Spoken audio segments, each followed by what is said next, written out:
थकित को शांति का वचन भाई भगत सिंह के द्वारा फरवरी 20। और जब मैंने उसे देखा तो मैं उसके पैरों पर मुर्दा सा गिर पड़ा। प्रकाशित वाक्य 1 अध्याय 17 पद। ये 3 छोटे शब्द यीशु को ताकते, जिसे हम इब्रानियों की पत्री 12 अध्याय 2 पद में पढ़ते हैं, एक बड़ा रहस्य समाया हुआ है। वे हमें बताते हैं कि सबसे पहले हमें अभी प्रभु यीशु को देखना चाहिए और फिर न केवल इस पृथ्वी पर बल्कि अनंत काल तक उन्हें देखते रहना चाहिए।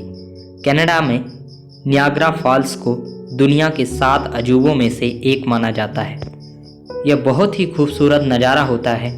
1928 में मैं वहाँ 6 दिनों तक रहा और सूर्योदय, दोपहर और सूर्यास्त के समय जलप्रपात का दौरा करना शुरू किया। मैं उन्हें एक नए रूप से देखने लगा।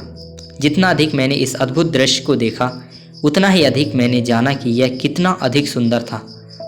फिर भी नियाग्रा जलप्रपात की पूरी सुंदरता की सराहना करने के लिए उन्हें सर्दियों और गर्मियों में और अन्य मौसमों में भी देखने की ज़रूरत है।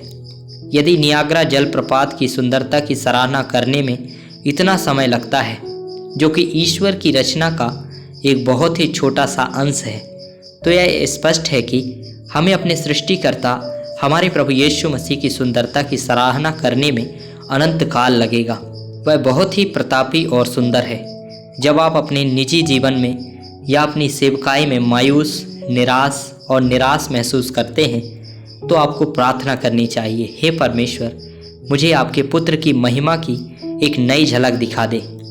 यूहन्ना प्रेरित को प्रभु को बहुत निकट से देखने का सौभाग्य मिला था। उसने बहुत विश्वास योग्यता से उसकी सेवा की।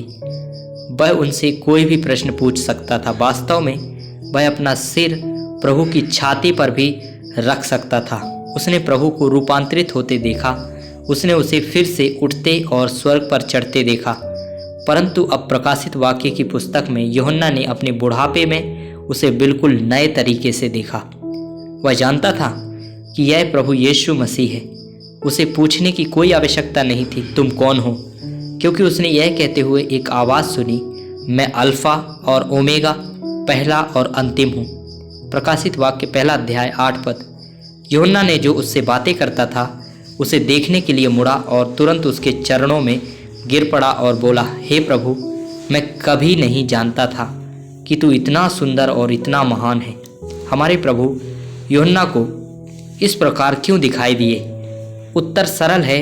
हमारे प्रभु यूहन्ना से कह रहे थे, मैं चाहता हूँ कि मेरे लोग मेरे जैसे बने।